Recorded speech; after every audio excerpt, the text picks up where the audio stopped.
평화를 사랑하는 세계인으로 제1장 아버지 등에 업혀 배운 평화. 나는 평생을 한 가지만 생각하며 살았습니다. 평화로운 세상, 전쟁과 다툼 없이 온 세계가 사랑을 나누며 사는 그런 세상을 만들고 싶었습니다. 이런 말을 하면 누군가는 아니 어떻게 어려서부터 평화를 생각하며 살았단 말이요? 하고 되묻습니다. 평화로운 세계를 꿈꾸는 것이 과연 거창한 일인가요? 내가 태어난 1920년은 일본이 우리나라를 강제로 점령하고 있던 때였습니다. 광복 이후에도 6.25 동란과 외환위기 등 힘겨운 혼란을 여러 차례 겪으며 이 땅은 평화와는 거리가 먼 세월을 보내야 했습니다. 이런 아픔과 혼란은 비단 우리나라만의 일은 아니었습니다. 두 차례의 세계대전과 베트남 전쟁, 중동 전쟁 등 세상 사람들은 끊임없이 서로를 미워하며 총을 겨누고 폭탄을 터뜨렸습니다. 살이 찢기고 뼈가 부러지는 환란을 겪은 이들에게 평화란 꿈에서나 그려보는 허황된 것이었는지도 모릅니다. 하지만 평화를 실현하는 것은 결코 어려운 일이 아닙니다. 나를 둘러싼 공기, 자연환경, 그리고 사람에게서 우리는 쉽게 평화를 구할 수 있습니다.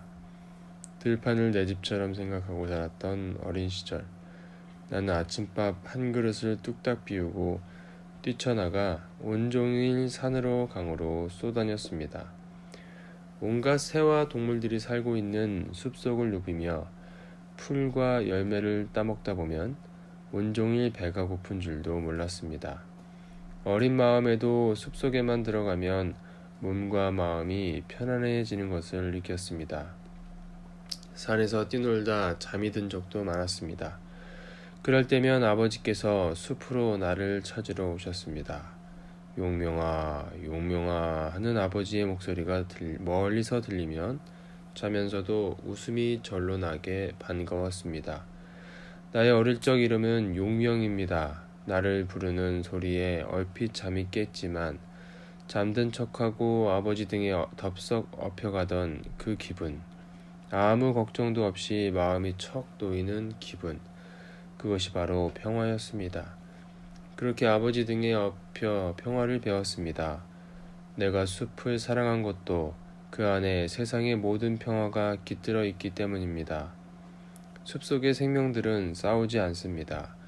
물론 서로 잡아먹고 잡아먹히지만 그것은 배가 고파 어쩔 수 없이 그러는 것이지 미워서 그러는 것이 아닙니다. 새는 새끼리, 짐승은 짐승끼리, 나무는 나무끼리 서로 미워하는 법이 없습니다. 미움이 없어야 평화가 옵니다.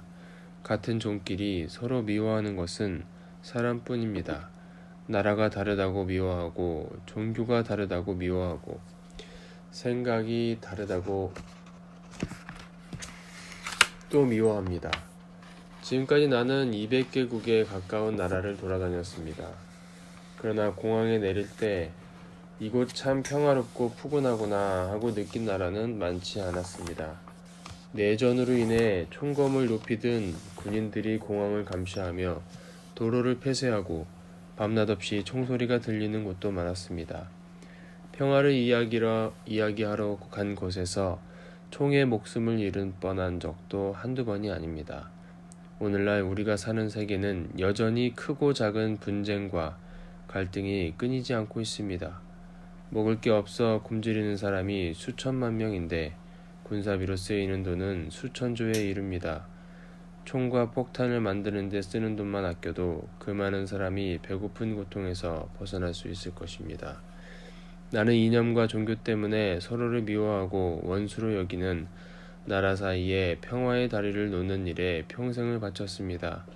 이슬람교와 기독교가 화합하도록 만남의 자리를 만들어주고 이라크를 사이에 두고 대결하는 미국과 소련의 의견을 조율하고 북한과 남한이 화해하도록 돕기도 했습니다. 돈이나 명예를 바라고 한 일이 아닙니다. 저리 들고부터 지금까지 내 삶의 화두는 단 하나, 세계가 하나 되어 평화롭게 사는 것입니다. 다른 것은 바란 적도 없습니다. 밤낮 없이 평화를 위해 사는 일이 쉽지는 않았지만 오로지 그 일을 할 때 행복했습니다. 냉전 시대에 우리는 이념에 의해 세계가 둘로 나뉘는 아픔을 경험했습니다. 그때는 공산주의만 사라지면 곧 평화가 이루어질 것 같았지만 냉전이 끝난 지금 더 많은 다툼이 생겼습니다. 인종과 종교로 인해 산산조각이 나버렸습니다. 국경을 맞댄 국가끼리 반목하는 것도 모자라 같은 나라 안에서도 종교끼리 나뉘고 종교로 갈라지고 태어난 지역으로 다시 쪼개집니다. 이렇게 분열된 사람들은 서로가 서로의 원수가 되어 도무지 마음을 열려고 하지 않습니다. 인간의 역사를 돌아볼 때 가장 잔인하고 끔찍한 전쟁은 국가 간의 전쟁이 아니라 인종 간의 전쟁이었습니다. 그것도 종교를 앞세운 인종 간의 전쟁이 가장 참혹합니다. 20세기 최악의 민족 분규라고 불리는 보스니아 내전에서는 이슬람교도의 씨를 말리기 위한 인종 청소가 자행되어 어린이를 포함한 7천여 명의 이슬람교도들이 학살되었습니다. 뉴욕의 110층짜리 무역센터 건물을 비행기로 들이받아 두동강 냈던 9.11 테러도 기억할 것입니다. 이 모두가 민족과 종교 간의 분쟁이 초래한 참담한 결과입니다.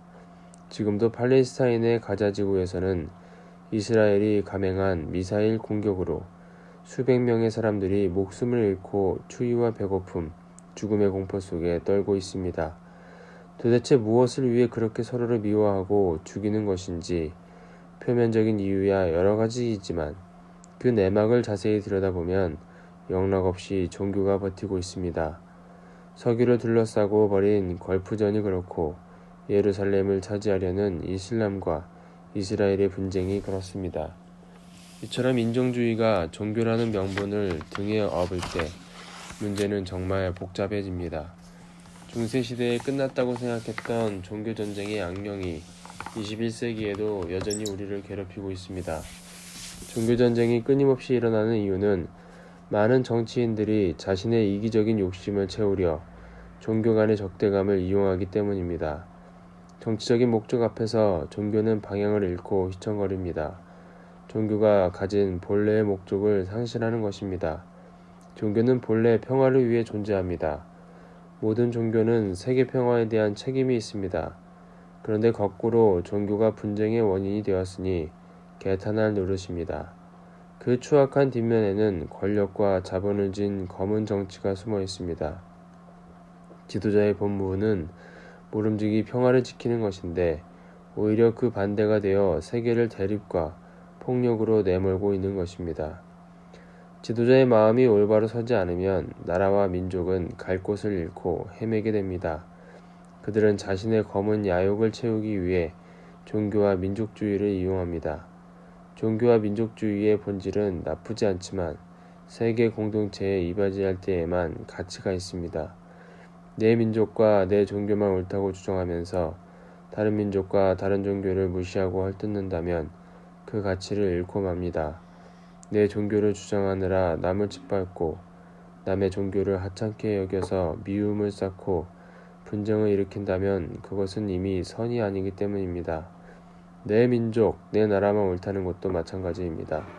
서로를 인정하고 도우며 사는 것이 우주의 진리입니다. 하찮은 동물들도 그것을 압니다. 고양이와 개는 서로 앙숙이지만 한 집안에서 같이 키우다 보면 서로의 새끼를 품고 보듬으며 친하게 지냅니다. 이는 식물을 봐도 알 수 있습니다. 나무 기둥을 타고 올라가는 칡넝쿨은 나무의 줄기에 기대어 자랍니다. 그래도 나무는 너를 왜 나를 감고 올라가느냐고 칡넝쿨을 탓하지 않습니다. 서로 위해주면서 같이 사는 것이 바로 우주의 원리입니다. 이 원리를 벗어나면 반드시 멸망하게 됩니다. 지금처럼 민족끼리, 종교끼리 서로 헐뜯고 싸우는 일이 계속된다면 인류에게 미래는 없습니다. 끊임없는 테러와 전쟁으로 어느 날 먼지처럼 소멸되고 말 것입니다. 그렇지만 희망이 아주 없는 건 아닙니다. 희망은 분명히 있습니다. 나는 그 희망의 끈을 놓지 않고 평생을 평화를 꿈꾸며 살아왔습니다. 나의 바람은 세상을 겹겹이 에워싼 담장과 울타리를 깨끗이 헐어버리고 하나 되는 세상을 만드는 것입니다.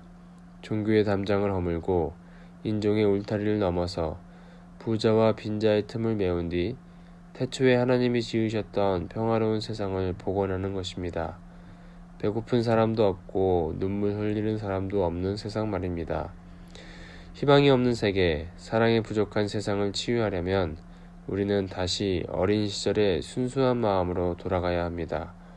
더 많이 가지려는 욕심에서 벗어나 인류의 아름다운 본성을 회복하는 길은 어린 시절 아버지 등에 업혀서 배운 평화의 원리와 사랑의 숨결을 되살리는 데 있습니다.